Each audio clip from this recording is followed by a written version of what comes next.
अच्छा जी, सबसे पहले हम एंड गेट की बात करते हैं। तो एंड गेट क्या काम करता है? And gate is a digital circuit that has 2 or more inputs and a single output. And gate की हम जब भी बात करें तो ये एक ऐसा गेट है या ऐसा ऑपरेटर है जिसके लिए दो एटलीस्ट 2 इनपुट का होना लाजमी है। 2 इनपुट के बगैर ये ऑपरेटर काम नहीं करता, ठीक है? 2 या 2 से ज्यादा, 2 और मोर, ठीक है? 2 या 2 से ज्यादा, इसमें हम या तो कम से कम 2 इनपुट लेंगे या फिर 2 से ज्यादा इनपुट लेंगे, तब ये ऑपरेटर काम करेगा, ठीक है? अच्छा, और एक सिंगल आउटपुट जनरेट करेगा। And gate operators on a logical multiplication rule. अच्छा, एंड गेट का जो ऑपरेटर है वो मल्टीप्लिकेशन रूल्स पे काम करता है। मल्टीप्लिकेशन रूल्स का मतलब क्या है? जो मैथमेटिक्स में मल्टीप्लिकेशन के रूल्स होते हैं, सिंपल, जो मल्टीप्लाई करने के लिए यूज होते हैं, उनके ऊपर ये काम करता है। वो कौन से रूल्स हैं उसके ऊपर मैं भी डिस्कशन करता हूँ, आपको बताता हूँ, ठीक है? अच्छा, इसके बाद क्या कह रहे हैं? And operators and operations using variables A and B. और वो जो इनपुट वैल्यूज हैं जिनके ऊपर ये ऑपरेशन काम करेगा वो ए और बी की वैल्यूज हो सकती हैं, कुछ भी। जैसे कि लॉजिकल वैल्यूज हमने कौन सी देखी? 0 और 1, 2, ठीक है? तो ए और बी कुछ भी वैल्यू कंटेन कर सकता है, तो 1 या तो 0, ठीक है? अब अगर हमें 3 इनपुट चाहिए तो तीसरा वेरिएबल आ जाएगा सी, 4 इनपुट चाहिए तो चौथा वेरिएबल आ जाएगा डी। तो जितने इनपुट चाहिए ये उतने वेरिएबल्स जो हैं वो एक्सीड करते जाएंगे, ठीक है? It is represented A dot B. अगर हम इसका एंड गेट निकालेंगे तो ये ए और B is a input value, और इसके बीच में जो ऑपरेटर आएगा वो मैंने क्या कहा? मल्टीप्लिकेशन का काम करता है, right? The multiplication is used to be represent by dot. किससे? डॉट से रिप्रेजेंट होती है, राइट? तो multiplication is represented by dot. अगर मैं कॉमनली बात करूं आपसे तो मैथमेटिक्स में आपने देखा है जब भी कोई 2 वेरिएबल मल्टीप्लाई होते हैं तो उसके बीच में कोई ऑपरेटर नहीं होता, राइट? उसके बीच में कोई ऑपरेटर नहीं होता या फिर ब्रैकेट लगा हुआ होता है। तो इट मीन दैट अगर हमें कोई मल्टीप्लिकेशन परफॉर्म करवानी है वेरिएबल्स के बीच में तो वहां तो कोई ऑपरेटर नहीं आएगा, या अगर आएगा तो डॉट आएगा जिससे मल्टीप्लिकेशन रिप्रेजेंट होगी। Is that clear now? ठीक है, नंबर्स के बीच में हमने मल्टीप्लाई शो करना होता है पर वेरिएबल्स के बीच में शो नहीं करना होता। इट्स अंडरस्टूड कि ये दोनों वेरिएबल मल्टीप्लाई हो रहा है अगर इनके बीच में कोई ऑपरेटर नहीं है तो। Okay, here Boolean expression of and gate is like this. अगर हम एंड गेट की बूलियन एक्सप्रेशन बनाएं, it's called a Boolean expression, ठीक है? This is what y is equal to a dot b। अब ये y कहां से आया? तो y डजंट मीन कि y ही हो, आप इसके अलावा कोई भी वेरिएबल ले सकते हैं जो कि as outcome, as output represent होगा। आप यहाँ x लिख दें, आप यहाँ z लिख दें, आप कुछ भी लिख दें, व्हाटएवर, ठीक है? वो आपका आउटपुट है, वो आपका आउटपुट है। और a और b रिप्रेजेंट कर रहा है इनपुट, a और b इनपुट वैल्यूज को रिप्रेजेंट कर रहा है और y जो है वो आउटपुट को रिप्रेजेंट कर रहा है। तो इसी तरह आप a b की जगह कोई भी वेरिएबल ले सकते हैं, ठीक है, जिसमें आपने वैल्यू स्टोर करवानी है। ए बी की जगह कोई भी नंबर ऑफ वेरिएबल यूज कर सकते हैं। इसी तरह वाई की जगह भी कोई भी नंबर ऑफ वेरिएबल यूज कर सकते हैं अपना आउटपुट सेव करवाने के लिए। Is that clear now? तो बेसिकली यहाँ पर यहाँ 3 वेरिएबल के ऊपर बात करी हमने जिसके थ्रू हमने लॉजिकल एक्सप्रेशन बना ली किसकी? एंड गेट की, y is equal to a dot b, ठीक है? अच्छा, अब बात करते हैं इसके ट्रुथ टेबल की और इसके लॉजिकल सर्किट की। अगर मैं एंड गेट के ट्रुथ टेबल की बात करूं या एंड गेट के लॉजिकल सर्किट की बात करूं तो ये किस तरीके से बनता है? Now look at here, this is a logical circuit या फिर सिंबल ऑफ एंड गेट। अगर हमें लॉजिकल सर्किट ड्रॉ करना है कोई जो कि लॉजिक शो कर रहा है तो बेसिकली उधर एंड गेट का इस्तेमाल जहां पे भी करना है तो एंड वहां लिखेंगे नहीं, हम एंड की जगह उसका सिंबल यूज करेंगे which is this one. This is the symbol of and operator या एंड गेट। हमें लॉजिकल सर्किट में जहां पे भी एंड गेट का इस्तेमाल करना होगा वहां पे हमें ये वाला सिंबल ड्रॉ करना पड़ेगा, ठीक है? जैसे कि हमने बोला ए और बी 2 इनपुट थे, उसका आउटपुट जो आ रहा था दैट इज वाई, तो y is equals to a dot b, right? अब यहाँ पे अगर 3 इनपुट होंगे तो किस तरह लिखेंगे इसको? a b और यहाँ पे तीसरा इनपुट वैल्यू लिख देंगे विच इज c, ठीक है? और यहाँ जो आउटपुट आएगा वो क्या आएगा? y is equals to a dot b dot c, right? अब मुझे बताइए आप कि अगर 4 इनपुट होंगे तो किस तरीके से लिखेंगे एक्सप्रेशन को? Very good, it's what? y is equals to a dot b dot c dot d, right? Is that clear? ठीक है। अच्छा, यहाँ पे हम कोशिश ये करते हैं कि ये जो वेरिएबल्स यूज हो रहे हैं इनको हम कैप्स में लिखें, ठीक है? कैप्स में मतलब कैपिटल लेटर्स में लिखें। तो ख्याल रखिएगा आप इसका भी अपने पास काम करते हुए कि कैपिटल लेटर्स में ही लिखिएगा। अच्छा, this is what truth table. Truth table किस लिए यूज होता है, किस लिए बनाया जाता है? उन वैल्यू को शो करवाने के लिए कि वो वर्क कैसे कर रही हैं, ठीक है? उस वैल्यू की विजुअल रिप्रेजेंटेशन के लिए कि वो वैल्यू शो कैसे कर रही हैं, कैसे आउटपुट जनरेट कर रही हैं, इसको देखने के लिए हमने एक ट्रुथ टेबल बनाना पड़ता है जिसको बूलियन की फॉर्म में ट्रुथ टेबल का नाम दिया जाता है, ठीक है? तो this is what it's a truth table of and operator, ठीक है? यूजिंग टू इनपुट वैल्यूज, दो इनपुट वैल्यूज का इस्तेमाल करते हुए हमने यहाँ पे क्या बनाया? ट्रुथ टेबल बनाया किसका? एंड ऑपरेटर का, ठीक है? अच्छा, अब इसके अंदर वैल्यूज आई कैसे, इसके ऊपर बात करते हैं। तो यहाँ पे जब भी हम दो इनपुट के ऊपर कोई भी ऑपरेटर अप्लाई करते हैं तो उसका जो ट्रुथ टेबल बनता है तो उसमें ये वैल्यूज कैसे लिखी जाती है उसका एक स्पेसिफिक फॉर्मूला है हमारे पास, ठीक है? मैं उस फॉर्मूले का जिक्र करने जा रहा हूँ तो गौर से सुनिएगा। ओके लुक एट हियर, कौन सा फॉर्मूला है हमारे पास, हम लोग इसको फॉर्मूले को यूज करते हैं एज अ, इट्स व्हाट, मैं यहां लिख देता हूं, as a 2 raised to power x is equals to, what does it mean by 2 raised to power x का मतलब क्या है, x is the number of variables, x is the number of variable, ठीक है। तो यहाँ पे हमारे पास वो वैल्यूज बनेगी, कितनी वैल्यूज आती हैं, ठीक है। तो अगर हम इसको सॉल्व करने जाएं तो इस वक्त हमारे पास how many number of inputs are there, how many number of variables are there, 2, right, how many number of variables are there, 2, so we can apply this formula here like in this way, 2 raised to power 2 which is equals to 4, it means that each variable consists 4 values in it, right, each variable consists 4 values in it, तो यहाँ a की भी 4 value आएंगी, b की भी 4 value आएंगी, ठीक है। अच्छा अगर तीसरा इनपुट होता c, उसके ऊपर भी हम आगे बात करते हैं, ठीक है, तो वो काम भी कर सकते हैं, d पे भी बात कर सकते हैं। अच्छा अभी हम 2 के लिए काम करें तो 2 के ऊपर बात करते हैं। अच्छा this is what 2 raised to power 2 which is equals to 4, it means that each variable consists 4 value, 1 2 3 4, 1 2 3 4, right। अच्छा अब ये चारों वैल्यूज आई कहां से और कैसे इसका कॉम्बिनेशन जनरेट हुआ, इस कॉम्बिनेशन के ऊपर बात कर लेते हैं, ठीक है। अच्छा now look at it carefully,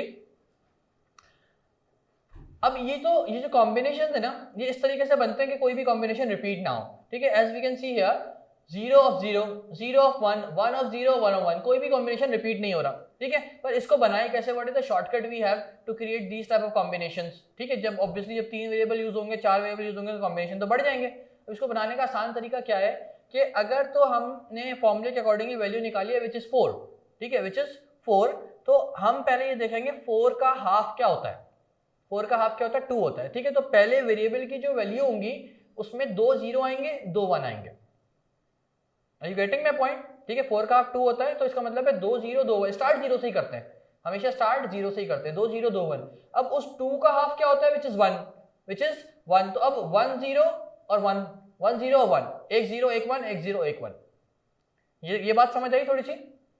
in values को लिखने का आसान तरीका क्या है कि हम पहले जो फॉर्मूले के अकॉर्डिंगली वैल्यू निकालेंगे, जिसकी जो टोटल वैल्यू आएगी उसको हाफ कर देंगे, ठीक है। उसके हाफ के अकॉर्डिंगली पहले वेरिएबल की वैल्यूज लिखेंगे। 4 का हाफ क्या होता है 2, तो उसका मतलब है 2 0 2 1, इसका कॉम्बिनेशन ये बनेगा। ओके ओके, दोबारा सुने कोई मसला नहीं। पहले क्या बोला हमने, 2 raised to power 2 which is equals to 4, ठीक है। अच्छा अब यहाँ पे जो 4 वैल्यू आई, तो इसका मतलब है कि हम जो पहले वेरिएबल की वैल्यूज लिखने जाएंगे उस 4 को हाफ कर लेंगे। 4 का हाफ होता है 2, तो पहले वेरिएबल की वैल्यू में लिखेंगे हम 2 0 2 1, क्योंकि इसका हाफ होता है 2, ठीक है। 2 0 2 1, हमेशा स्टार्ट 0 से ही करते हैं, 2 0 2 1, ठीक है। अब दूसरे वेरिएबल की वैल्यू लिखनी है हमने, तो इस 2 का फिर हाफ कर लेंगे, इसको हमने 2 2 में लिखा था, 2 का हाफ क्या होता है 1, ठीक है। अब यहाँ पे क्या करेंगे, 1 0 1 1, 1 0 1 1, is that clear now. 2 he variable थे तो इसलिए हमने 2 वेरिएबल की वैल्यू इस फॉर्म में लिख ली। अब समझ आई बात, ओके गेस गुड। अच्छा जी अब हमारे आउटपुट पे, तो आउटपुट सा हियर, आउटपुट की फॉर्म कैसे रिप्रेजेंट करेंगे, y is equal to a dot b, ठीक है। अब आउटपुट में होगा क्या, अभी हमने पीछे देखा एंड का ऑपरेटर जो होता है वो मल्टीप्लिकेशन का काम करता है। एंड का ऑपरेटर क्या करता है, मल्टीप्लिकेशन का काम करता है। मल्टीप्लिकेशन अगर हम सिंपल मैथ्स के अकॉर्डिंगली करें तो ये क्या हो जाएगी, 0 multiply by 0 is 0, right. 0 multiply by 1, 0 किसी भी नंबर से मल्टीप्लाई हो उसको 0 कर देगा, राइट, विच इज 0। इसी तरह 1 मल्टीप्लाई बाय 0, 1 किसी भी नंबर से मल्टीप्लाई हो उसको 0 कर देगा, सॉरी 0 किसी भी नंबर से मल्टीप्लाई हो उसको 0 कर देगा, ठीक है जी। Now come to the third one, 1 1 जार 1, 1 1 जार 1, ये बात क्लियर हो गई। तो हमने सिंपल मल्टीप्लिकेशन कर लिया, पर इसका भी एक आसान तरीका है, क्यों, क्योंकि आगे जाके जब वैल्यूज ज्यादा हो जाएंगी, जब हम 3 वेरिएबल के लिए काम करेंगे, 4 वेरिएबल के लिए काम करेंगे, तो ऑब्वियसली वैल्यू एक्सीड हो जाएंगी।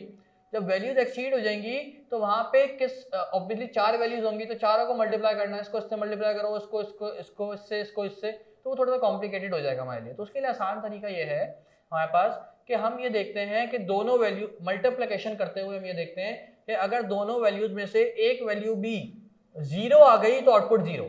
ये सिर्फ एंड ऑपरेटर के लिए बात कर रहा हूं मैं। एंड ऑपरेटर मतलब मल्टीप्लिकेशन 1, इसमें हम ये देखते हैं कि अगर दोनों में से एक भी 0 आ गई तो आउटपुट 0। तो यहाँ देखिए हमने एक भी 0 आ गया आउटपुट 0, एक भी 0 आ गया आउटपुट 0, एक भी 0 आ गया आउटपुट 0, यहाँ कोई 0 नहीं था इसलिए आउटपुट 1।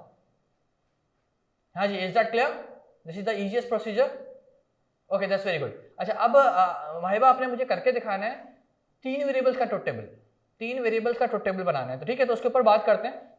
तो सबसे पहले तो मेरे साथ फॉर्मूला अप्लाई करें। फॉर्मूले में क्या होगा, 2 raised to power 3 which is equals to 3 variable होगा तो 2 raised to power 3 which is equals to 8. Very good. How to represent it? 2 multiplied by 2 multiplied by 2 which is going to be equals to 8. अच्छा, अब जो आप truth table draw करेंगे तो truth table में 3 column बनेंगे, 1 2 3, एक में आएगा A, एक में आएगा B, एक में आएगा C. ठीक है, यहाँ तक क्लियर हो गई बात. अच्छा, अब हमने देखा कि हर वेरिएबल की कितनी वैल्यूज होंगी, 8 वैल्यू. हर वेरिएबल की कितनी वैल्यूज होंगी, 8 वैल्यूज होंगी. ठीक है, अब उस 8 के कॉम्बिनेशंस कैसे बनाने हमने, तो सबसे पहले हम 8 का हाफ कर लेंगे. तो 8 का हाफ क्या होता है, 4, राइट. तो इसका मतलब है पहले वेरिएबल की जो वैल्यू आएंगी उसमें 4 0 4 1, राइट. अब इसी तरीके से दूसरे वेरिएबल पे जाएंगे तो उस 4 का हाफ कर लेंगे. इस 4 का हाफ क्या होगा, 2. तो दूसरे वेरिएबल में क्या लिखेंगे, 2 0 2 1 2 0 2 1. पर पहली वैल्यू पूरी 8 लिखनी है, वैल्यू पूरी 8 लिखनी है. अब इसी तरह थर्ड वेरिएबल पे जाएंगे तो उस 2 का हाफ कर लेंगे विच इज 1. तो 1 0 1 1 1 0 1 1 1 0 1 1. Is that clear now? Okay, that's very good. अच्छा, जल्दी से मुझे कॉपी में बनाइए अपने पास और उसका आउटपुट बताइए क्या आएगा. 3 वेरिएबल्स के ट्रुथ टेबल का आउटपुट बताइए क्या आएगा बना के.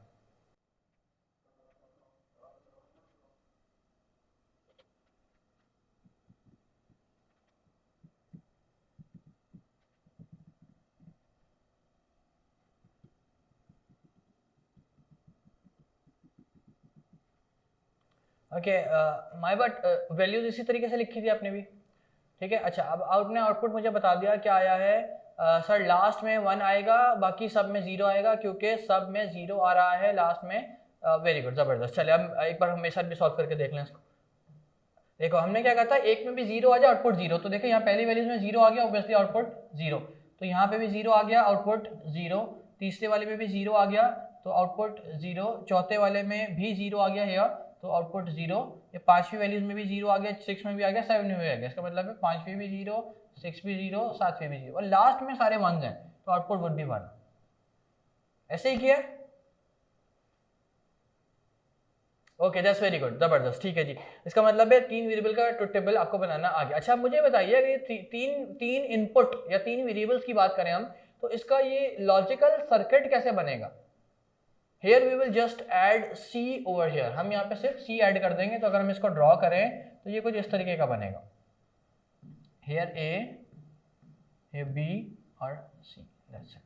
और आउटपुट हम कुछ भी लिख सकते हैं, Y Z whatever, वो हमारी मर्जी है. Y is equals to A dot B dot C. ठीक हो गया? All okay, my batalier? Okay, that's very good. अच्छा, एक काम हम और करें जल्दी से क्विक. अब आपने 4 वेरिएबल का ट्रुथ टेबल बनाना है, 4 इनपुट्स के लिए ट्रुथ टेबल बनाना है. तो सबसे पहले तो ये बताइए कि how many inputs will be there for each variable.